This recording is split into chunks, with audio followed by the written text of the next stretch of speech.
if someone walked in and listened to her for like 30 seconds and said, wow, she's really fucked up. I'm like, what a perceptive audience we have here. Oh, nailed it. Here we go, guys. The final four performers. So we got Michael LaBute who's going to close us out tonight. The next guy coming to stage. It's been a long time since we've seen him here in Champaign on stage. Welcome him back for Mr. Michael Sieber.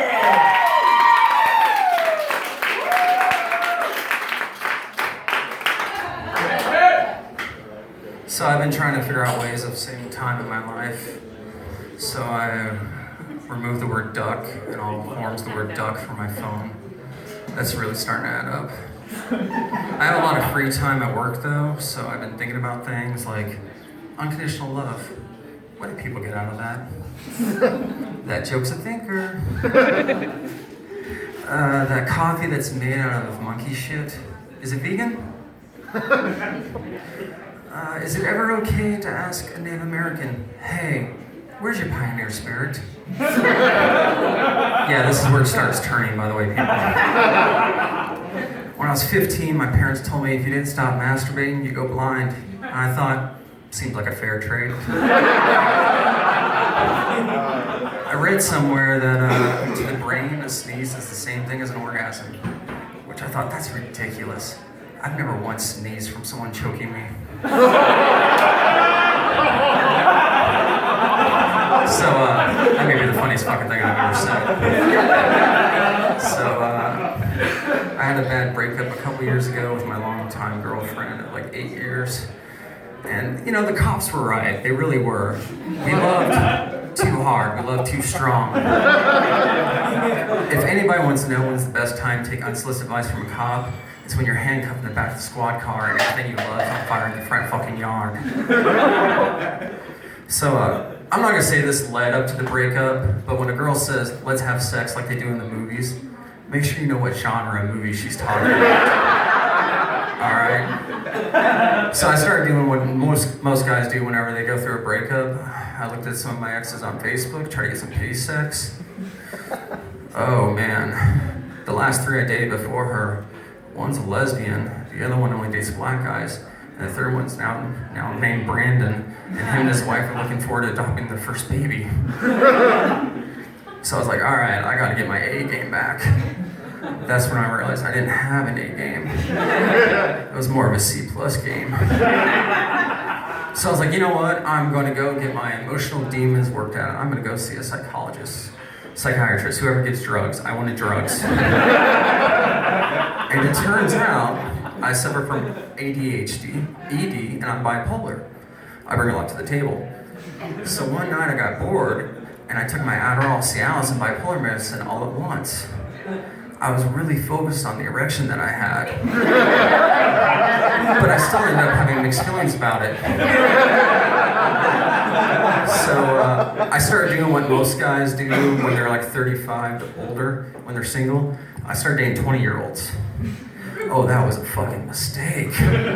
Oh, those girls, they're so full of life and energy and happiness and joy and hope. You know, life hasn't kicked them in the fucking teeth yet. Thank God I was there to spread that along. Their hope's dead. You guys might as well call my dick the Hope Slayer. It may not be big, but by God, it's skinny. I realized part of my problem was, though, when I was younger, like, when it came to sex, I was like Superman. I was strong, naive, faster than a speeding bullet. And now I'm like Batman. I'm emotionally scarred. I'm into women like cats way too much. And at the end of the day, I'm just gonna use a gadget to get the job done.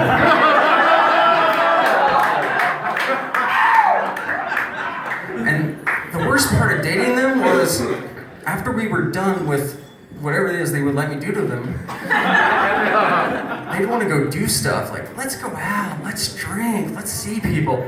I'm like, bitch, it's 10:30 at night. Do you have any idea how many naps I'm gonna take throughout the week to make up for this one excursion? We got to end this. Yeah, I said that. That's exactly how that went down, not reverse.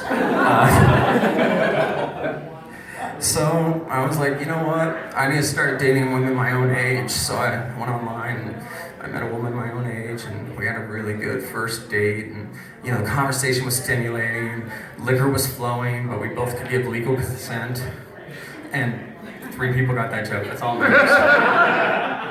And so we went back to my place, and we started making out, and she's like, hey, just to let you know, we can't have sex, I'm on my period. I'm like, hey, just to let you know, I don't care. We'll just roleplay my dick's a knife and I'm stabbing you to death. Apparently that's not a first date kind of roleplay thing. That's more like you've been married for 5 fucking years. But she's like, instead of doing that craziness, how about I just go down on you? And I said yes, because I'm a gentleman. So the next part of this is actually true. This is not me exaggerating. This seriously fucking happened, and this is why I cannot have good, healthy relationships. After she got done doing what she was doing, and I got done doing what I was doing, she goes, hey, so I don't feel like a complete and total whore, what's your last name? And I looked her straight in the eyes, and I said, Hitler.